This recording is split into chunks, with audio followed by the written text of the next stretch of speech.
Hoy es miércoles 8 de marzo de 2023. El estudio del día de hoy es el libro La depresión, causas, consecuencias y tratamiento de Isaías Claro. Entonces vamos a iniciar la reunión con la oración para empezar la reunión. Rogamos al Señor Dios Omnipotente que nos envíe buenos espíritus para asistirnos, aleje a los que pudieren inducirnos en error y que nos conceda la luz necesaria para distinguir la verdad de la impostura. Apartad también a los espíritus malévolos, encarnados o desencarnados, que podrían intentar poner la discordia entre nosotros y desviarnos de la caridad y amor al prójimo. Si alguno pretendiese introducirse aquí, haced que no encuentre acceso en el corazón de ninguno de nosotros. Buenos espíritus que os dignáis venir a instruirnos, hacednos dóciles a vuestros consejos. Apartadnos de todo pensamiento de egoísmo, de orgullo, de envidia y de celos. Inspiradnos indulgencia y benevolencia para nuestros semejantes presentes y ausentes, amigos y enemigos.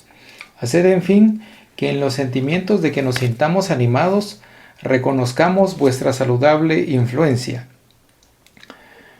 Dad a los médiums a quienes se encarguéis de transmitirnos vuestras enseñanzas la conciencia de la santidad del mandato que les ha sido confiado y de la gravedad del acto que van a cumplir, con el fin de que tengan el fervor y el recogimiento necesario.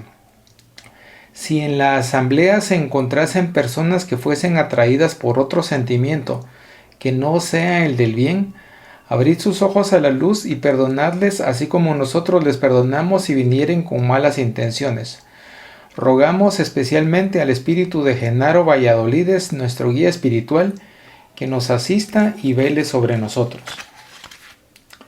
Entonces ahora estamos con este libro de la depresión, causas, consecuencias y tratamiento de Isaías Claro. Tocaría perfil del comportamiento del depresivo. Usted tal vez se esté preguntando, ¿cómo identificar las señales características de la depresión o del depresivo? En otras palabras, ¿cómo se comporta alguien que es víctima de la depresión?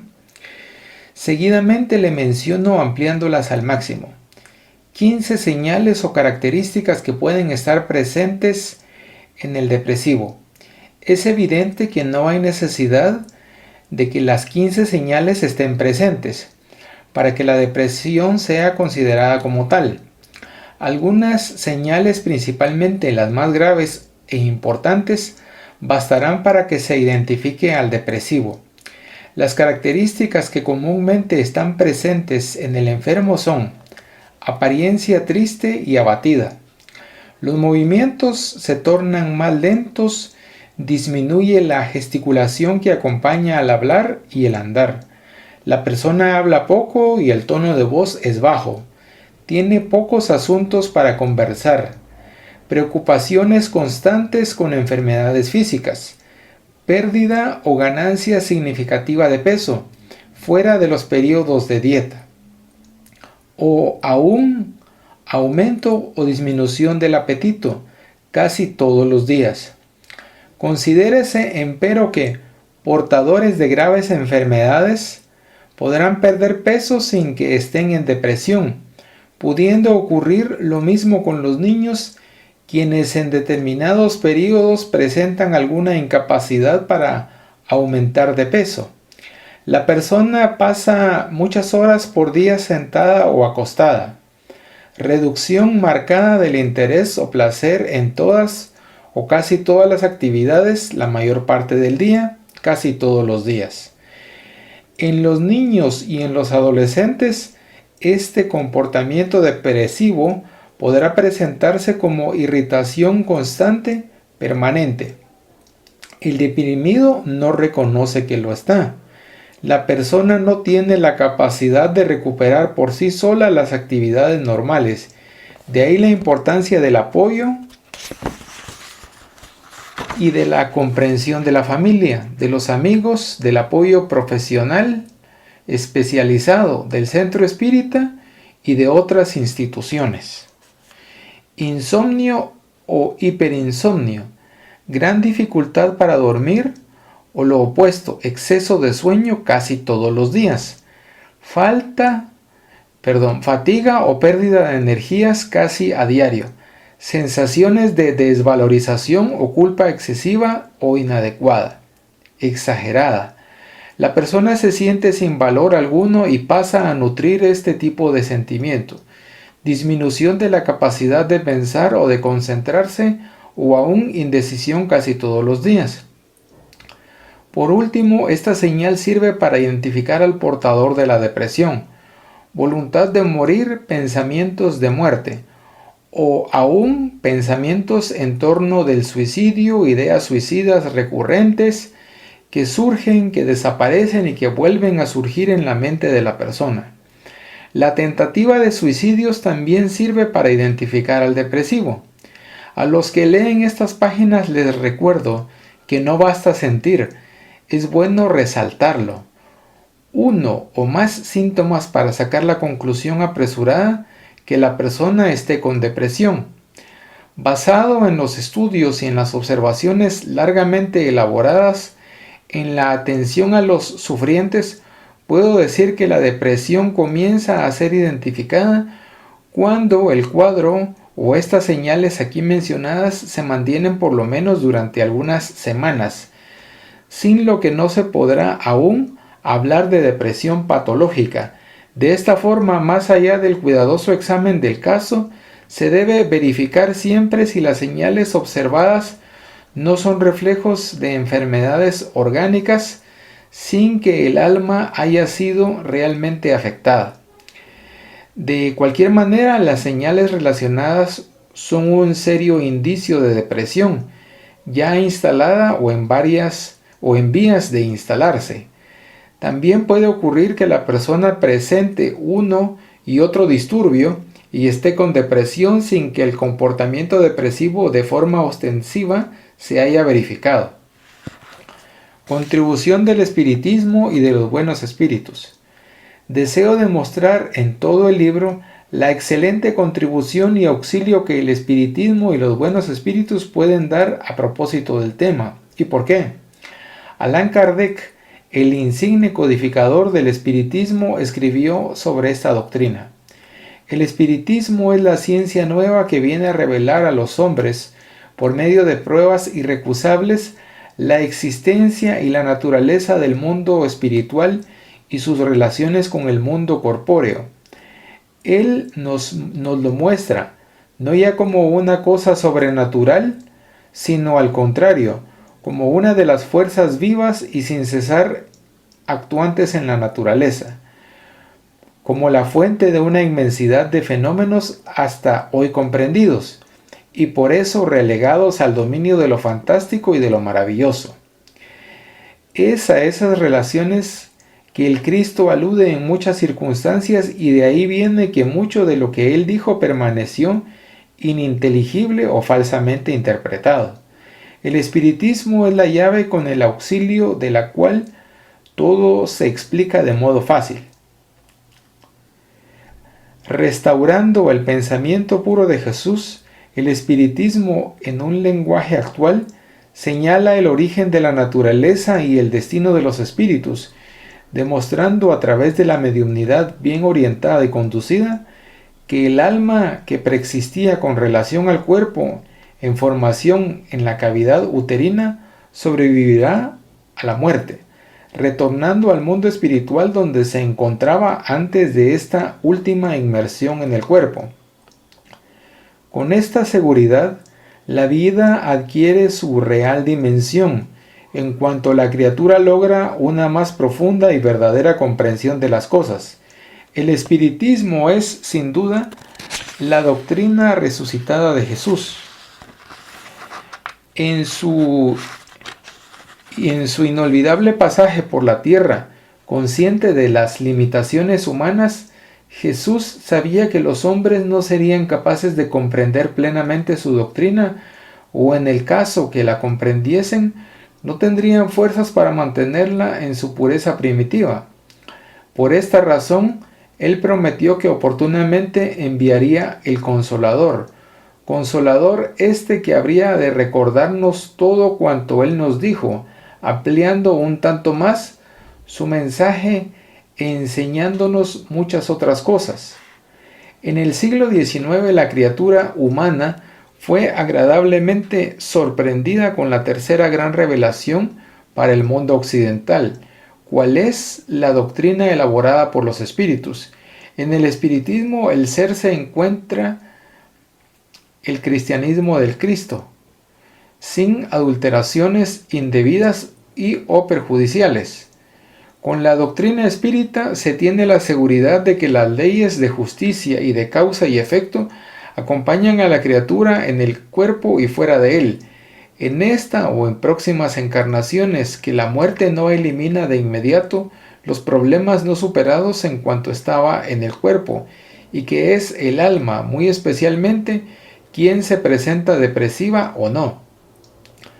Comprobando la inmortalidad del alma y presentándola ya no más como una pereza, sino como una realidad, la doctrina de los espíritus mucho contribuyó para la comprensión y aceptación dinámica del sufrimiento, estructurando bien a la criatura para el enfrentamiento de todas las situaciones aflictivas.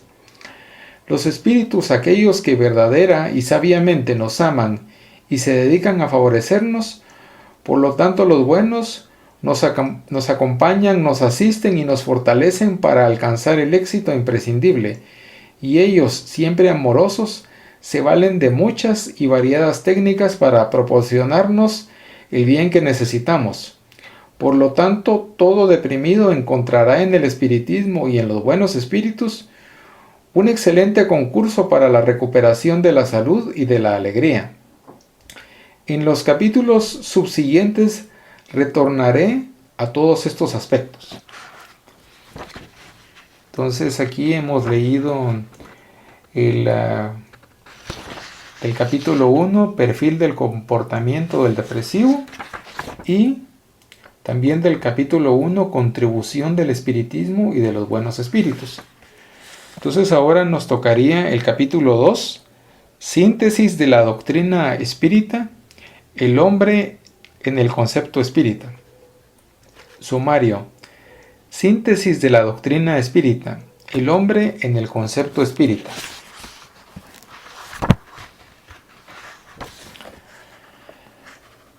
Síntesis de la doctrina espírita. En el capítulo anterior se habló con respecto a la excelente contribución que la doctrina de los espíritus da a propósito del tema depresión. Creo que es oportuno presentar un resumen del espiritismo sobre el cual se apoya todo el conjunto de esta obra. Allan Kardec, en el libro de los espíritus, que es la obra que contiene la síntesis de la doctrina, en su introducción, ítem 6, trae una sinopsis que vale la pena ser anotada aquí. Este es el resumen que nos es ofrecido por el sabio codificador. Dios es eterno, inmutable, inmaterial, único, omnipotente, soberanamente justo y bueno. Creó el universo que abarca a todos los seres animados e inanimados, materiales e inmateriales. Los seres materiales constituyen el mundo visible o corpóreo, y los seres inmateriales el mundo invisible o espírita, esto es de los espíritus. El mundo espírita es el mundo normal, primitivo, eterno, preexistente y superviviente a todo. El mundo corporal es secundario, podría dejar de existir o no haber existido jamás, sin que por eso se alterase la esencia del mundo espírita. Los espíritus revisten temporalmente un envoltorio material perecedero, cuya destrucción por medio de la muerte les restituye la libertad. Entre las diferentes especies de seres corpóreos, Dios escogió la especie humana para la encarnación de los espíritus que llegaron a cierto grado de desarrollo, dándoles superioridad moral e intelectual sobre las otras. El alma es un espíritu encarnado y el cuerpo es apenas su envoltorio. En el hombre hay tres cosas.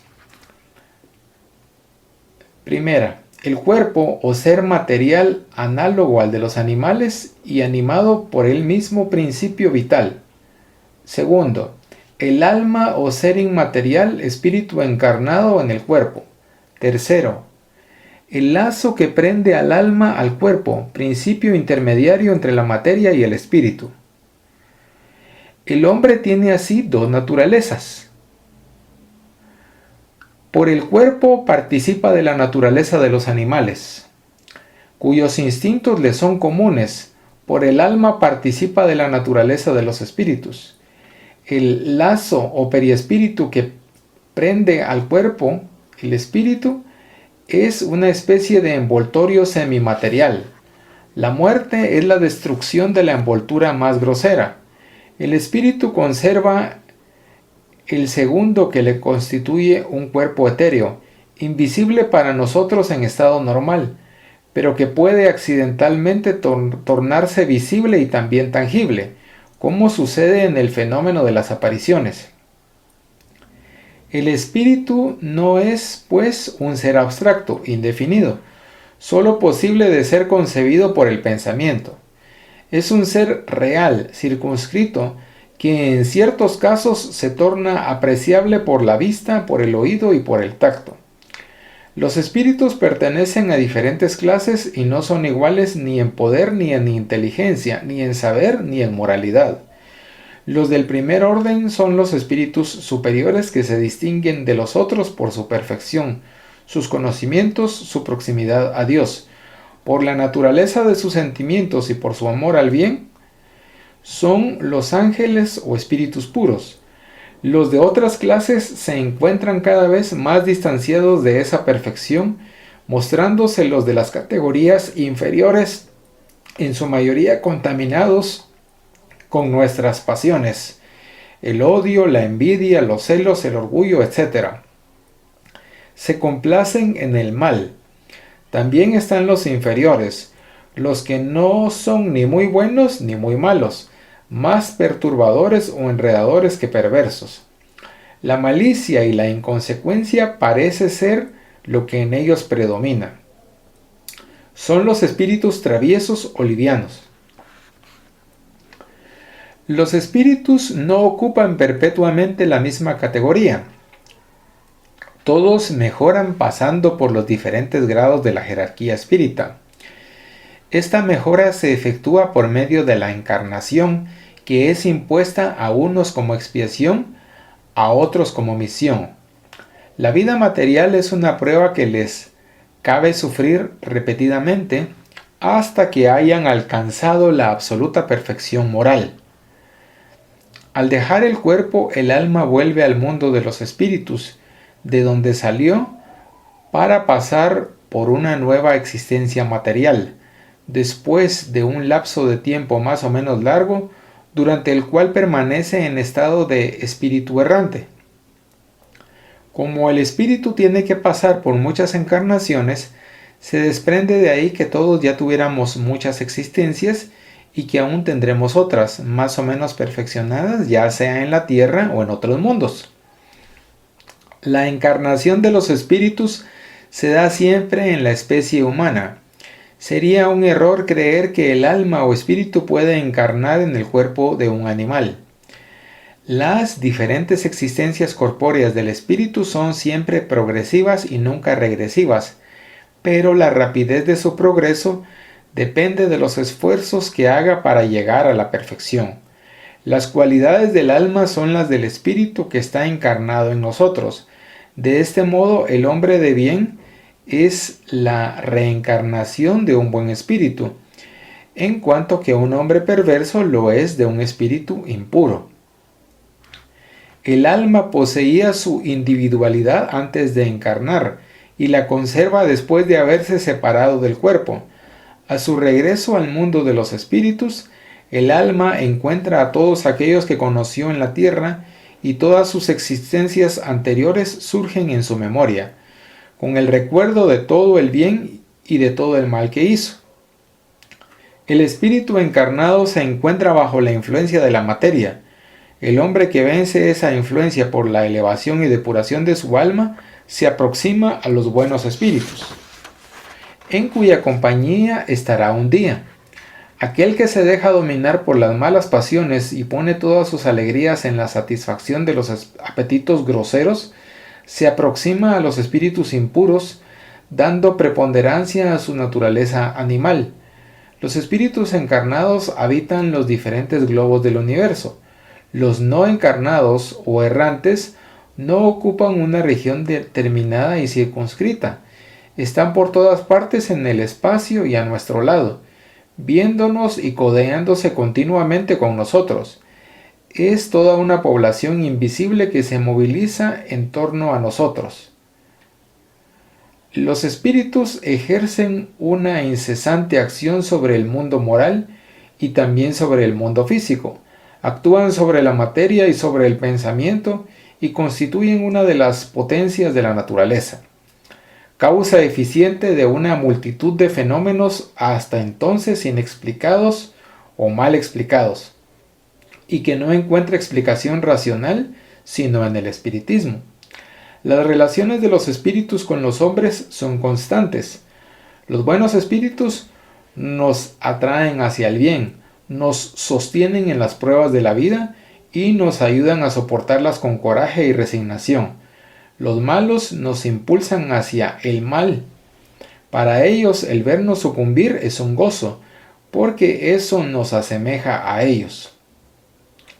Las comunicaciones de los espíritus con los hombres son ocultas u ostensivas. Las ocultas se verifican por la influencia buena o mala que ejercen sobre nosotros.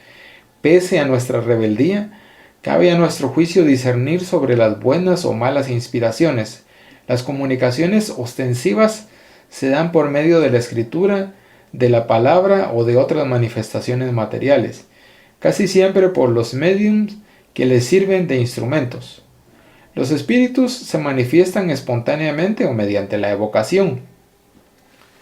Pueden evocarse a todos los espíritus, los que animaron a los hombres oscuros, así como a los personajes más ilustres, sea cual fuere la época en que hayan vivido, nuestros parientes, amigos o enemigos, y obtener de ellos, por comunicaciones escritas o verbales, consejos, informaciones sobre la situación en que se encuentran en el más allá, sobre lo que piensan a nuestro respecto, así como a las revelaciones que les sean permitidas hacernos.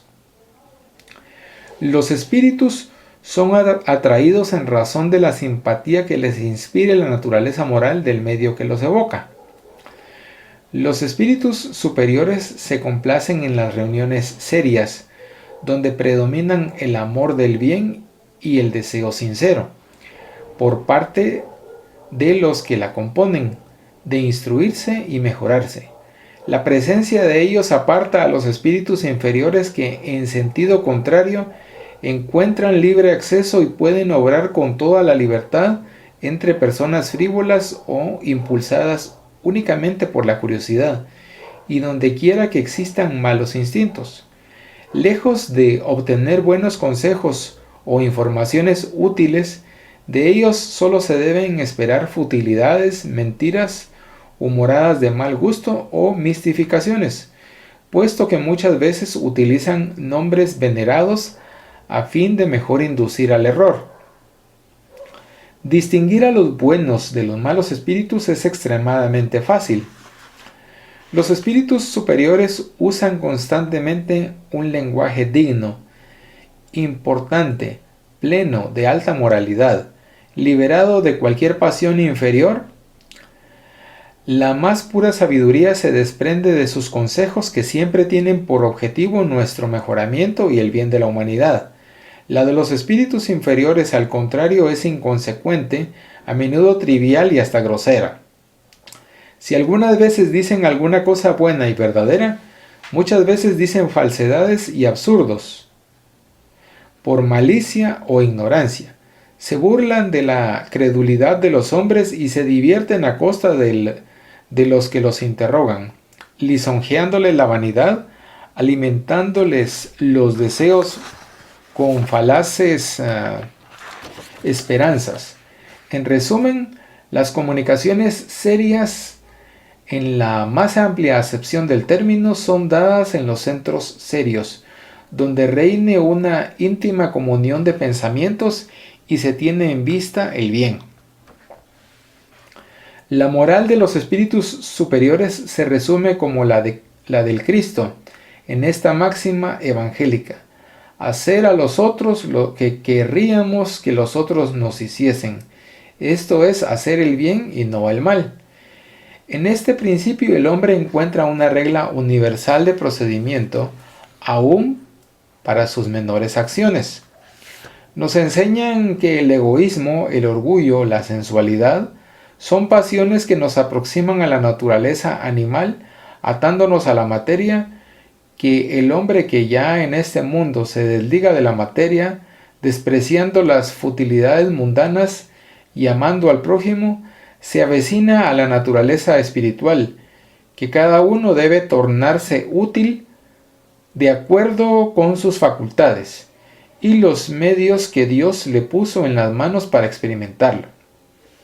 Que el fuerte y el poderoso deben amparo y protección al débil, por cuanto transgrede la ley de Dios aquel que abusa de la fuerza y del poder para oprimir a su semejante. Finalmente, enseñan que en el mundo de los espíritus, no pudiendo estar nada oculto, el hipócrita será desenmascarado y evidenciadas todas sus torpezas, que la presencia inevitable y en todos los instantes de aquellos para los cuales hubiéramos procedido mal, constituye uno de los castigos que nos están reservados. Que al estado de inferioridad y superioridad de los espíritus corresponden penas y gozos que son desconocidos en la tierra. Pero enseñan también que no hay faltas irremisibles que la expiación no pueda borrar. El medio de conseguirlo, el hombre lo encuentra en las diferentes existencias que le permiten avanzar de acuerdo con sus deseos y esfuerzos, en la senda del progreso hacia la perfección, que es su destino final. Por lo que se observa en el resumen, estos son algunos de los principios básicos de la doctrina. Dios, espíritu o alma, preexistencia del alma con relación a la concepción, inmortalidad del alma, comunicación de los espíritus, reencarnación, pluralidad de mundos habitados, ley de causa y efecto o de acción y reacción, ley de justicia, amor y caridad, ley de progreso, periespíritu. Kardec, como hombre de ciencia, tuvo el cuidado de establecer con claridad el sentido de determinadas palabras, evitando con ello los perjuicios consecuentes de una mala interpretación. De este modo, repitiendo al maestro de León, queda entendido que llamaremos alma al principio espiritual cuando está encarnado, y llamaremos espíritu cuando este mismo principio se encuentre desencarnado.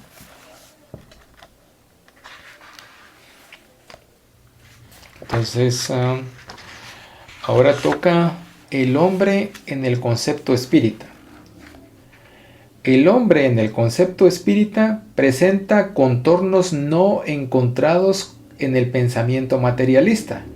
Para el materialismo, el espíritu no es más que una forma de actividad de la materia que en determinada fase de su evolución, de la forma simple hacia otras más complejas, adquirió la conciencia.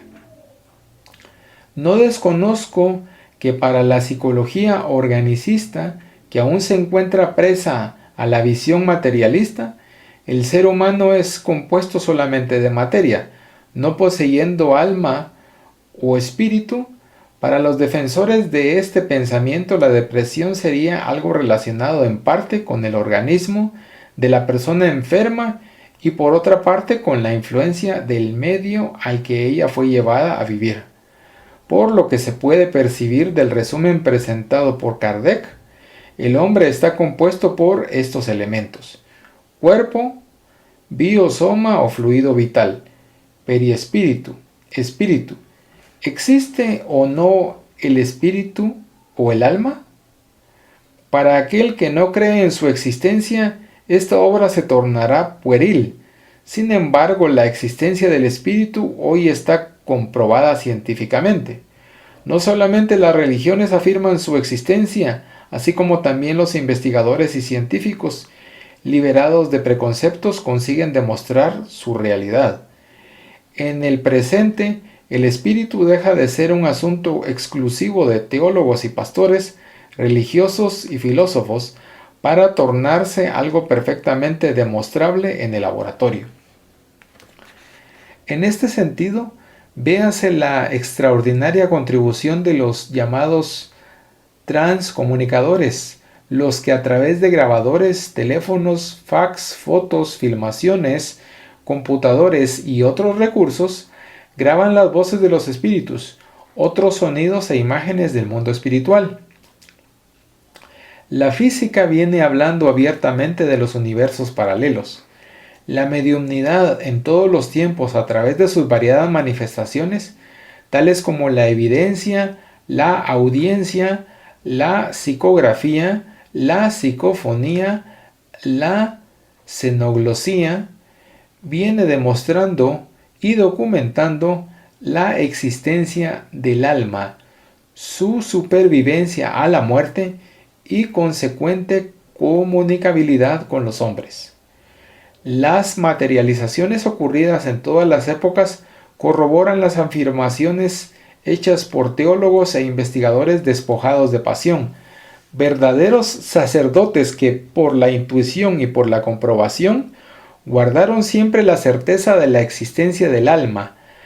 La psicología transpersonal acepta, defiende y comprueba con seguridad la existencia del principio espiritual en la criatura. Al establecer contacto con los espíritus, Kardec preguntó: ¿qué es el espíritu?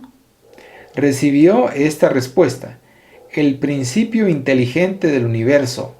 Más adelante también indagó: ¿qué es el alma?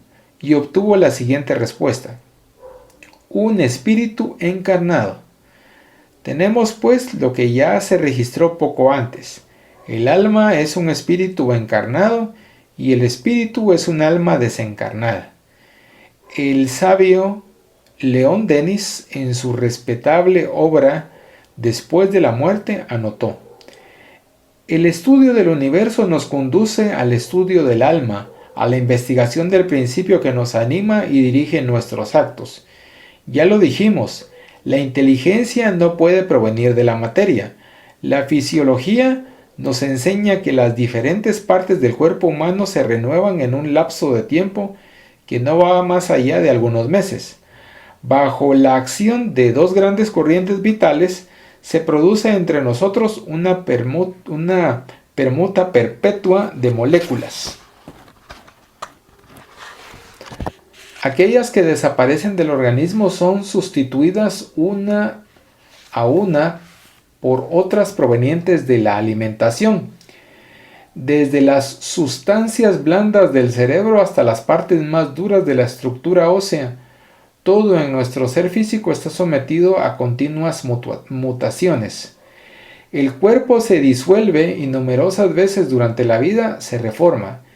Mientras tanto, a pesar de esas transformaciones constantes y a las modificaciones del cuerpo material, siempre somos la misma persona.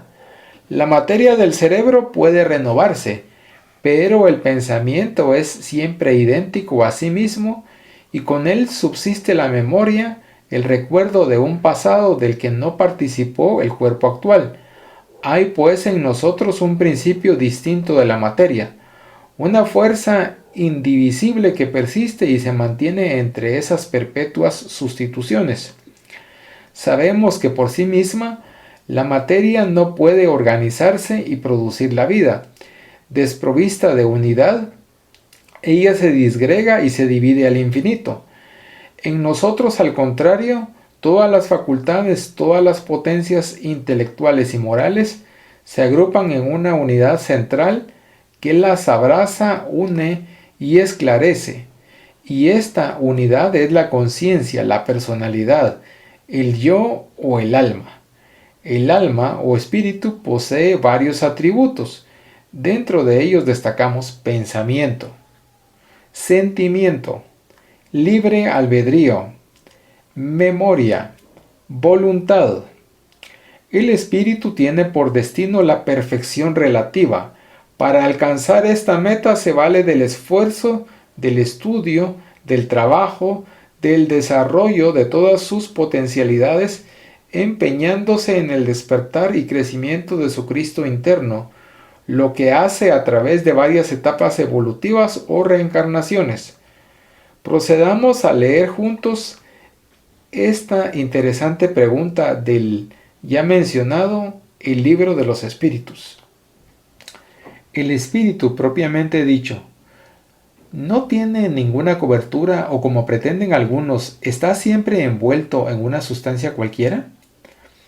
Lo envuelve una sustancia vaporosa para tus ojos, pero aún bastante grosera para nosotros, no obstante suficientemente vaporosa para poder elevarse en la atmósfera y transportarse a donde quiera. Envolviendo el germen de un fruto está el perisperma. Del mismo modo, una sustancia que por comparación se puede llamar periespíritu sirve de envoltorio al espíritu propiamente dicho. De este modo se puede concluir que el espíritu, cuando está en la tierra, presenta un envoltorio por el periespíritu y otro por el cuerpo orgánico. Al producirse la muerte, el espíritu se deshace de la vestimenta orgánica, manteniéndose vivo y envuelto por este cuerpo semimaterial que le permite entrar en contacto con los hombres. Este cuerpo espiritual permanece con el espíritu durante todo el tiempo. Cuando desencarna, lo conservará en cuanto permanezca en el mundo espiritual y al retornar para una nueva encarnación y en otro cuerpo especialmente preparado para él. El espíritu traerá consigo la vestimenta periespiritual. La memoria no es algo simplemente orgánico. Además de ser uno de los atributos del espíritu, también se encuentra presente en el periespíritu. El periespíritu es por consiguiente el repositorio natural de todas las experiencias y conquistas acumuladas por el espíritu, constituyendo para él una forma de archivo. Cuanto el espíritu reencarna trae consigo de forma latente todos los recuerdos de sus vidas anteriores, recuerdos esos que podrán ser evocados en circunstancias especiales. Si la memoria estuviese radicada solamente en el cerebro físico, nada sobreviviría a la muerte. Por lo tanto, en el periespíritu encontraremos los registros de todas las experiencias vividas, porque él tiene, entre otras, la función de conservar las adquisiciones. Gabriel Delane, en su obra La Reencarnación, escribe lo siguiente: el alma humana está asociada a una sustancia infinitamente sutil, a la cual Allan Kardec dio el nombre de periespíritu. Ese cuerpo espiritual existe durante la vida y sobrevive a la muerte. Él es el molde en el cual la materia física se incorpora, o más exactamente, el plano ideal que contiene las leyes organogénicas del ser humano. El periespíritu está ligado al cuerpo por intermedio del sistema nervioso. Toda sensación que conmueve a la masa nerviosa desprende esa especie de energía a la cual se dieron diversos nombres: fluido nervioso, fluido magnético, fuerza ecténica, fuerza psíquica, fuerza biológica. Esa energía actúa sobre el periespíritu para comunicarle el movimiento vibratorio particular según el territorio nervioso que fue excitado: vibración visual, auditiva, táctil, muscular, etc. De manera que la atención del alma sea despertada y que se produzca el fenómeno de la percepción. Desde ese momento esa vibración forma parte para siempre del organismo periespiritual, porque en virtud de la ley de conservación de la energía, ella es indestructible. Sin duda podrá desaparecer del campo de la conciencia, pero como vimos, persiste inalterada en las profundidades de esa memoria latente a la que hoy se llama inconsciente. Fueron las experiencias espíritas que establecieron la seguridad absoluta de ese cuerpo espiritual, que se torna visible durante el desdoblamiento del ser humano y que demuestra su persistencia después de la muerte, por las apariciones y sobre todo por las materializaciones. Porque el perispíritu es indestructible después de la muerte, conservamos la integridad de todas nuestras adquisiciones terrestres y entonces la memoria despierta, plena en los seres suficientemente desarrollados. De manera que podemos abrazar el panorama de nuestra pasada existencia. Tejalma Mota Argollo, a su vez, así se expresa. El perispíritu es el vehículo donde son grabados los resultados del proceso evolutivo del hombre. Esto es, el fruto de las interacciones de los seres con el medio ambiente en su globalidad. Las experiencias existenciales repetidas ad nauseam son fijadas en él como reflejos condicionados psicosomáticos, tornándose en sustratos conductores de los procesos mentales y fisiológicos. Y el mismo autor prosigue.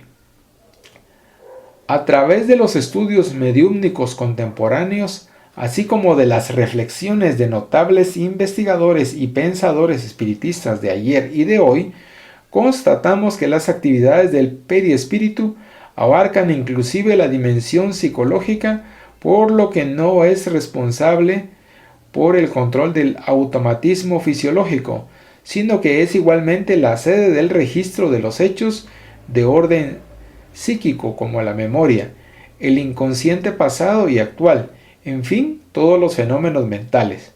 Esto es así porque el perispíritu se organiza en diversos niveles de energía que se responsabilizan por los matices de la manifestación fisiopsicológica de los individuos. Sin embargo, como el perispíritu es un complejo orgánico, el verdadero responsable por la existencia y funcionamiento del ser es el principio inteligente o espíritu propiamente dicho, centella divina, rayo consciente del pensamiento de Dios. En el desdoblamiento de la obra, volveremos a los tópicos espíritu y perispíritu, asociándolos al tema examinado. Por ahora que quede registrado, sobre todo es el espíritu quien efectivamente podrá caer en depresión, como consecuencia y por extensión podrá afectar al perispíritu y al cuerpo orgánico. Cuando se analiza la cuestión de la prevención o cura de la depresión, es imperioso atender a la esencia espiritual del ser y a su vehículo periespiritual, bajo pena de abordarla de forma miope y superficial, por lo tanto incompleta. No se deja de considerar la influencia del cuerpo sobre la mente o espíritu, y bien puede darse el caso de que un problema fisiológico presente reflejos en la psiquis. No obstante, aún en las llamadas causas orgánicas de la depresión, la atención al espíritu es de capital importancia para el tratamiento. El espíritu André Luis, estudiando al hombre de acuerdo con el espiritismo, establece que él está compuesto de cuerpo, fluido vital individualizado o biosoma, psicosoma, cuerpo mental, espíritu. Tejalma Mota Argollo, a su vez, así ve a la composición del hombre. Espíritu, niveles energético supermentales, nivel mental que se divide en superconsciente, consciente y subconsciente, psicosoma o perispíritu, biosoma o doble, cuerpo. Jorge Andrea dos Santos, médico y también renombrado escritor espírita, entiende que el hombre está compuesto por inconsciente puro o espíritu, inconsciente pasado o arcaico, inconsciente actual, cuerpo mental, periespíritu o psicosoma, doble etérico, cuerpo físico. Porque escapa al propósito de la obra, no comentaré sobre todos estos aspectos. En el capítulo siguiente, por estar más íntimamente vinculado al asunto, se aborda sobre la intimidad de la casa mental. Entonces ahora nos tocaría capítulo 3, intimidad de la casa mental, sumario, subconsciente, consciente y superconsciente, subconsciente, un archivo, fijación en el pasado, consciente, comando actual, fijación en el presente, somos lo que pensamos ser. Superconsciente, subconsciente, consciente y superconsciente. André Luis, en su obra En el mundo mayor, hace comentarios excelentes sobre la casa mental, diciendo que poseemos apenas un cerebro que se divide en 3 regiones distintas, que son el subconsciente, el consciente y el superconsciente. Él compara la casa mental a un castillo constituido de 3 pisos. En el primer piso está situado el subconsciente. En el segundo, el consciente. Y en el tercer piso se encuentra el superconsciente. En el sistema nervioso, dice el querido médico espiritual, tenemos el cerebro inicial o subconsciente. El subconsciente representa y contiene el repositorio de los movimientos instintivos, lo profundo de la individualidad, el archivo de las experiencias, el registro de los pequeños hechos de la vida, la residencia de nuestros impulsos automáticos, el sumario vivo de los servicios realizados, el hábito y el automatismo que viven en él. Representa y contiene el pasado, de esta o de las anteriores reencarnaciones. El consciente, prosigue explicando André Luis, se localiza en la región del córtex motor y también en la zona intermediaria entre los lóbulos frontales y los nervios. El consciente identifica las energías motoras para las manifestaciones imprescindibles en el actual momento evolutivo de nuestro modo de ser. Representa el domicilio de las conquistas actuales. En él se yerguen y consolidan las cualidades nobles que estamos edificando. En él residen el esfuerzo y la voluntad. Representa el presente. En el tercer piso de ese castillo se localiza el superconsciente, que se encuentra en los planos de los lóbulos frontales. Este superconsciente, aún silencioso para la investigación científica del mundo, que guarda materiales de orden sublime que la criatura humana conquistará gradualmente. Representa la parte más noble de nuestro organismo divino en evolución. Representa la casa de las nociones superiores, indicando las excelencias que nos cabe alcanzar. En él permanece el ideal y la meta superior a ser lograda. Representa el futuro. Subconsciente, un archivo. Como ya hemos anotado, el subconsciente representa lo oculto de la individualidad, el archivo de las experiencias y el registro de los menores hechos de la vida. Estos aspectos son de fundamental importancia para la comprensión del tema depresión y de los motivos por los cuales muchas de las criaturas humanas, nuestras hermanas, sufren de este terrible mal. El depresivo, en regla general, es alguien que a través del tiempo viene archivando experiencias negativas Y es oportuno decir que en ese archivo todas las informaciones son allí colocadas. O sea, el subconsciente registra tanto los mayores cuanto los menores hechos de la vida.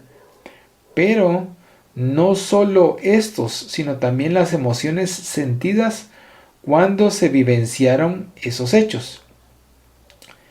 El subconsciente se puede comparar a una placa fotográfica que registra fielmente el cuadro, o también con una cinta magnética que registra con autenticidad lo que en ella es grabado o proyectado. Aún se pueden comparar el consciente a un desván, muchas veces un cuarto oscuro repleto de miasmas pestíferos, de residuos de variada condición y procedencia. Los computadores modernos nos dan una idea excelente de cómo funciona la casa mental. Estos aparatos poseen la capacidad de almacenar muchos datos, almacenamiento que se da a través de una palabra clave, de una letra que pueda facilitar el acceso al archivo. Nuevos archivos pueden ser introducidos sin perjuicio de los que ya se encuentran allá, respetada la capacidad de almacenamiento de la máquina. Así también se da con la casa mental. A cada momento nuevos archivos son elaborados, preservando a la criatura los que ya fueron objeto de almacenamiento, con la diferencia fundamental de que la casa mental posee una capacidad infinitamente mayor de registro de las situaciones y emociones. Esas informaciones o esos hechos y sentimientos archivados son en un primer momento registrados por el consciente. Después descienden hacia lo profundo. Los pensamientos, las ideas, los conceptos, los hechos archivados y registrados van formando el carácter de la persona, elaborando su modo de ver, de sentir, de proceder, en una palabra, su personalidad. Para reforzar todo cuanto estamos estudiando y para que se tenga una idea de la impresionante capacidad de registro del subconsciente, anoto para las reflexiones del lector dos situaciones presentadas por el inolvidable Carlos Toledo Rizzini, una de ellas extraídas de la obra de André Luis. Cierta mujer no solo sentía dolor en el curso del acto genético, sino también tenía verdadero horror al mismo, y además de eso comúnmente se despertaba de madrugada con cólicos abdominales, síntomas por lo tanto físicos y psíquicos, a los cuales se debe agregar una infección vaginal crónica rebelde al tratamiento ginecológico. La regresión de la memoria semi-inconsciente, conservando el recuerdo posterior de los acontecimientos evocados, reveló que en una existencia muy anterior, en una civilización primitiva, luego de haber practicado el adulterio, el marido mandó encerrarla en una jaula baja, donde solo cabía agachada. Tal posición le originó entonces fuertes y continuos dolores en el vientre. Días después, por orden de él, un médico le seccionó el clítoris, que le provocó en esa ocasión un dolor lacerante. Era su intuición usarla sexualmente sin que ella pudiese corresponderle, y así fue anulada la actividad erótica. En una vida subsiguiente se describe como una joven prostituta que atraviesa un triste episodio. Enamorada de cierto hombre, logrando el propio orgasmo, la deja en el momento en que ella iba alcanzando el clímax. Entonces la ofende con palabras gruesas. Confusa y frustrada, cayó de lo alto de una escalera y no fue socorrida hasta morir. De esta experiencia procede su desconfianza de los hombres y de la anterior el temor de las relaciones carnales. Los dolores son aún consecuencia de la jaula en que estuvo encerrada y de la cruenta operación. La vaginitis, resultado de la complicación del acto quirúrgico infectivo. Observen cosas muy antiguas y aún vigentes. Es que detrás de ellas hay un error moral. Sobre esto conversaremos en los capítulos siguientes. Ya combatido en los 10 mandamientos. Pero mucha gente manifiesta que los tiempos han cambiado y que el mundo es diferente. El pasado grabado en las profundidades del alma no sabe de eso y emerge bajo la forma de disturbios psicosomáticos y de síntomas neuróticos. Tal mujer, nuestra hermana, no más equivocada de lo que somos en general, se curó enteramente, digamos, se cancelaron los débitos mediante los sufrimientos que enfrentó hasta 1970 y naturalmente cambió la condición íntima al mismo tiempo.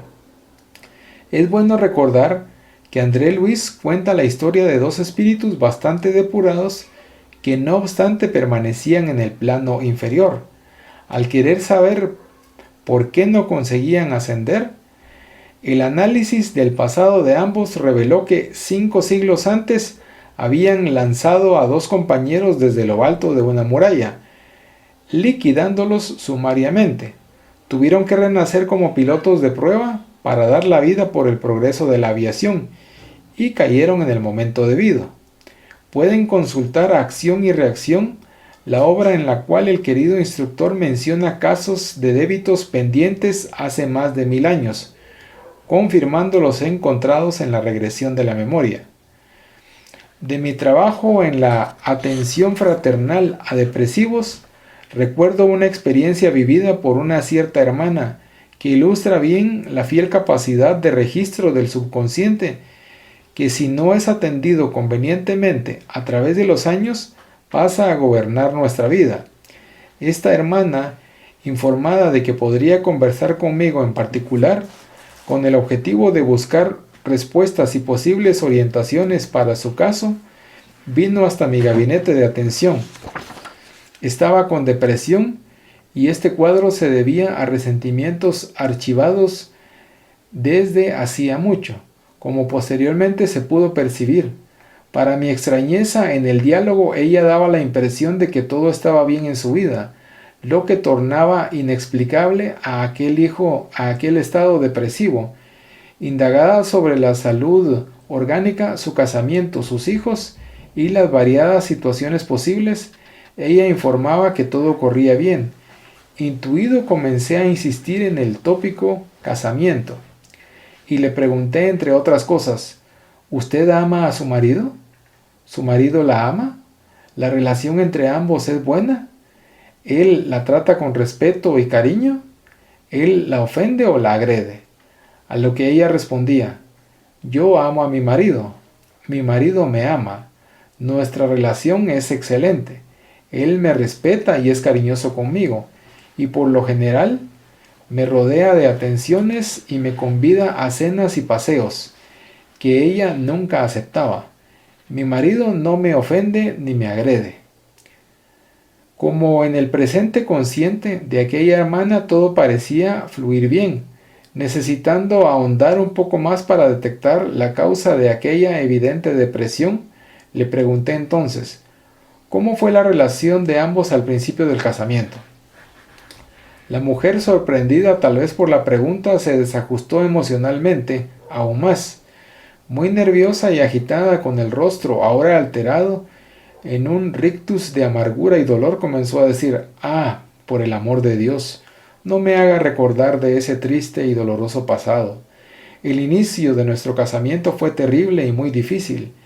Mi marido era muy violento y agresivo, y muchas veces me hirió moral y físicamente. Solo yo sé cuánto tuve que soportar para no ver la ruina completa de mi casamiento. Y por mucho tiempo, abriendo las compuertas del subconsciente con los recuerdos emergiendo hacia el consciente, nuestra hermana se entregó a las confidencias amargas, narrando detalles que yacían en lo profundo de los recuerdos. Finalmente ella admitió que traía amarguras no superadas hacía más de 30 años, y esta era la causa de su profunda depresión. El marido se modificó para mejor, Sin embargo, ella aún no lo perdonó por la conducta de la juventud distante y ahora no deseaba subconsciente o inconscientemente concederle el perdón y la posibilidad de ser felices. Esta hermana fue orientada cuanto a la excelencia del amor y del perdón y se dispuso a colaborar y hoy vive realmente feliz con su marido, superadas las dificultades que yacían archivadas. Este es lo que se había leído hasta el subconsciente, un archivo. Excelente. Es el capítulo 3. Las otras dos partes del capítulo 2 sí eran algo pequeñas. Muchas gracias. Entonces este capítulo 3 es en la intimidad de la casa mental. Es el subconsciente en el sumario, el consciente y el superconsciente. El subconsciente, un archivo, fijación en el pasado. Consciente, comando actual. Fijación en el presente y somos lo que pensamos ser. Aquí lo que yo he visto es que han usado la regresión en algunas partes. Gracias. En algunas partes han usado la regresión. Entonces, porque a veces no encuentran la razón o la causa de que alguien tenga una depresión. Bueno, entonces, en hechos del presente no aparece la causa, pero cuando se ponen a revisar en la vida anterior, ahí aparece por qué es que la persona está con cierta depresión o con ciertos efectos. Entendí. Para hacer un análisis. Entonces aquí terminaría la reunión. Excelente. Entonces vamos a hacer la oración para terminar la reunión. Agradecemos a los buenos espíritus que han querido venir a comunicarse con nosotros y les rogamos que nos ayuden a poner en práctica las instrucciones que nos han dado y que hagan que al salir de aquí cada uno de nosotros se sienta fortificado en la práctica del bien y del amor al prójimo. Deseamos igualmente que estas instrucciones sean provechosas a los espíritus que sufren, ignorantes o viciosos que hayan asistido a esta reunión y sobre los cuales imploramos la misericordia de Dios. Que así sea.